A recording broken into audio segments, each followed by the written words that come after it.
most of you watching this right now should just be aware you are not in the elite class of social media.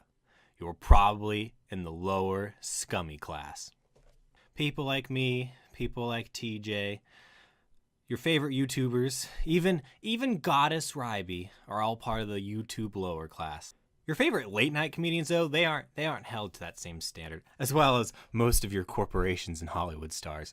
They get different treatment on not only YouTube but social media. It's become quite obvious within the last couple months, hell, even longer, that there's, at least on YouTube, and especially now you can tell on Twitter and even all the major social media platforms, there's a complete difference in class. And if you ain't in the in crowd, you don't get to break the rules like everybody else. I'm sure most of you are aware of stories like this one that clearly illustrate the problems your just everyday average YouTube creator is having right now on the platform. If you haven't heard of the story, basically this YouTube here, Casey, his video for helping out Las Vegas shooter victims was demonetized even after he stated all the money he'd raised through the video, whether it was through ads or people who donated, all the money was going to go to people affected by the Las Vegas shooting. And YouTube decided, nope, not allowed. You can't do that. And so I think it's even shown here in the article later on the actual tweets. Yeah, here we go. So here we go.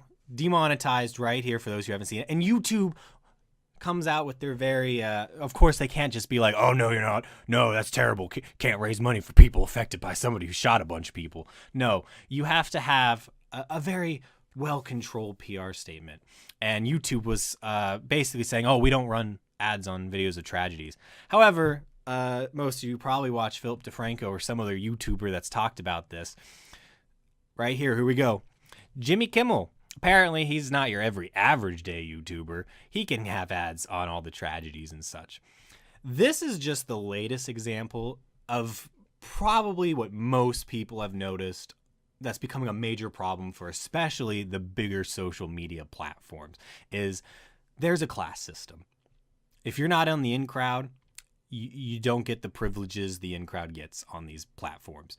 You're seeing with YouTube, everybody gets their videos demonetized on videos that are deemed not appropriate, whether they're tragedies or political in nature. However, if you're Jimmy Kimmel or a late night comedy show or just a news source that can talk about these things and get ads, but nobody else can because you're not part of the corporate society. Sorry. And so this is becoming a greater problem on YouTube. And you've got everybody saying, oh, they're the victimized group, which when this shit starts to happen, yeah, the conservatives have a point, but it's also far left media. They're getting censored through all this. If you're not specifically in line with the corporate narrative, you're going to get affected by this shit. And it's not only YouTube. This is broader across most social media platforms at this point. All right, here we are on Twitter, and most of you are already probably sighing that it's Anita Sarkeesian. Yay. But we have to talk about her because she recently started her Twitter account. As you can see, it's only 14 tweets in. At the time where this story broke, she only had about 400 followers, and this blue check mark was there. This blue check mark is the verified account, which is probably the most crazy thing about Twitter because nobody understands how verification works, and is the perfect example of how YouTube has created a dual class system. You're either a verified account or you're not.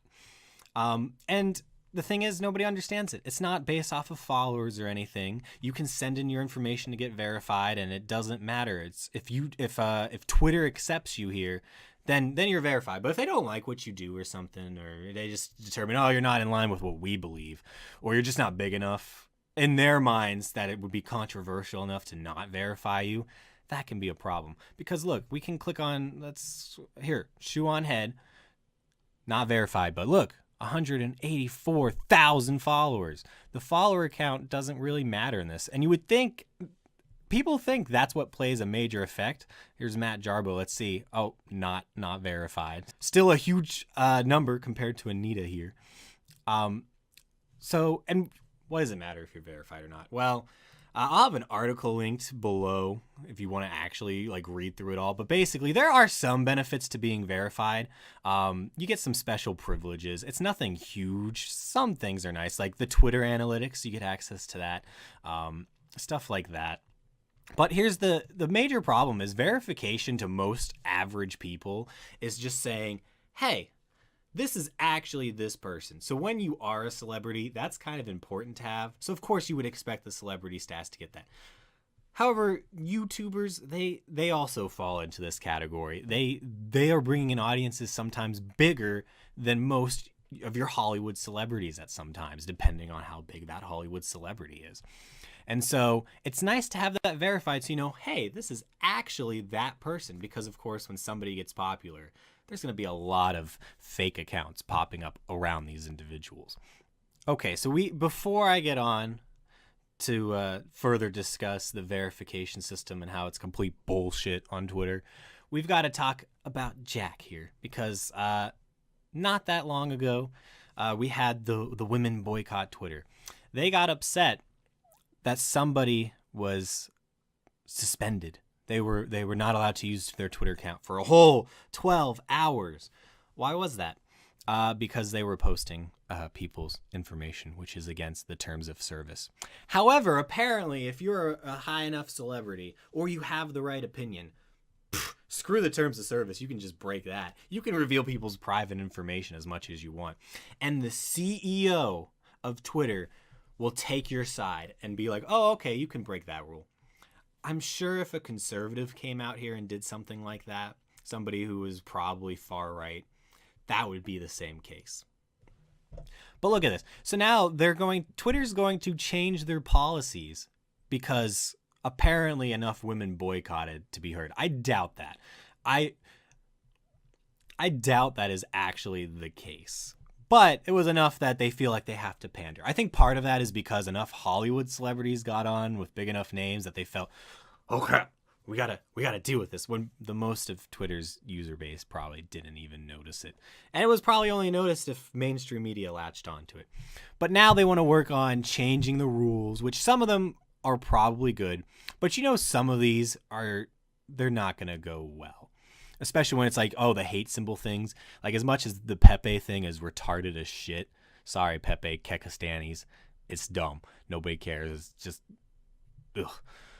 But that stuff's going to be thrown under there. And this becomes quickly a slippery slope into what is fine and what is not. And it's going to be determined by Twitter because they're the ultimate arbiters of what's okay. So here's the part that I call bullshit on Twitter's verification system. So after this whole drama broke out and they're like, oh, we're going to change our policies, you can see right here. You get somebody who's like, why did you guys verify Richard Spencer? Like, he might have the information. We might want to know the official Richard Spencer, even though he's a piece of shit. But no, apparently if you're a piece of shit, you can't even get verified. So now they're reconsidering again the verification policies.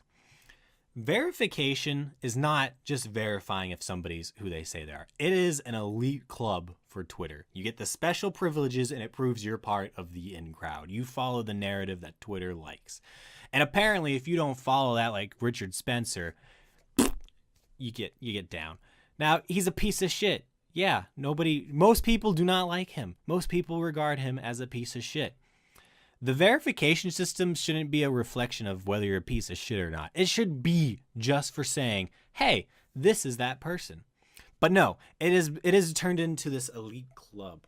And you have to be part of that to get verified. You have to follow the same ideology and all that shit. And that just goes to show you how bullshit the verification system is. It's not really there to be like, oh, you're who you say you are. And that is probably the major problem here with Twitter's verification system is nobody gets how it works. It only comes across as being you're part of the elite club. We have accepted you into our group. And that's not good. And you know what, Twitter, I feel for you because look at this. Your stock's doing shit. And it's kind of not surprising. From what I'm hearing, Twitter user base isn't going up. And I think all this bullshit that Twitter has is causing this. I don't identify as a conservative. I'm definitely way more left.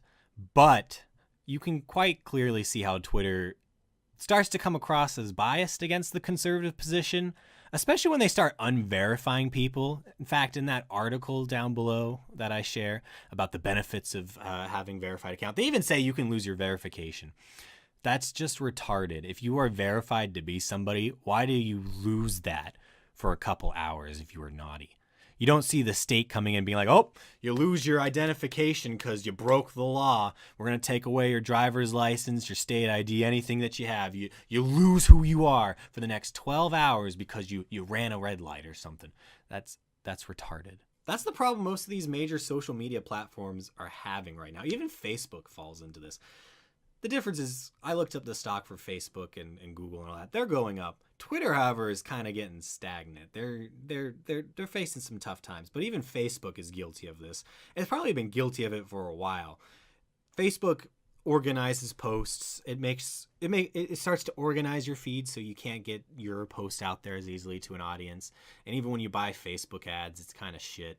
From what I hear from most creators that have used this on, or like YouTube creators that have used this on Facebook, they don't see any returns in the results because it decides who gets to see them.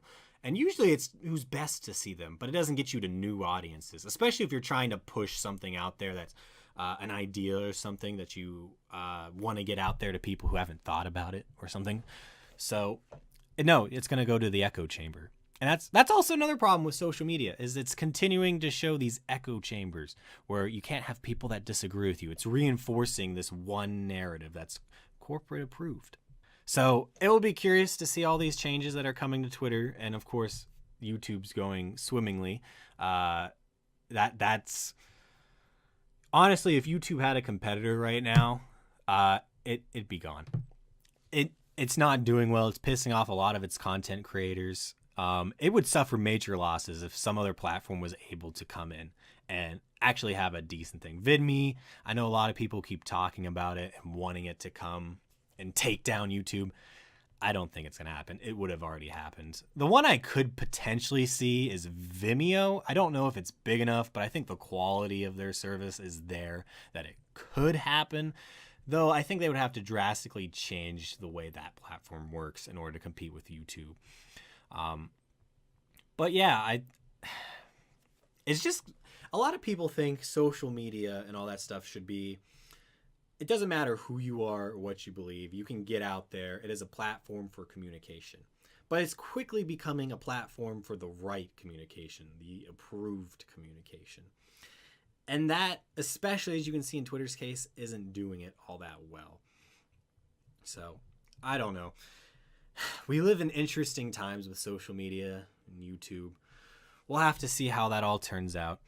Thanks for watching the video, guys. I'm Admiral Murphy. Felt like I just needed to get some stuff off my chest on all this retarded bullshit that's going around on social media.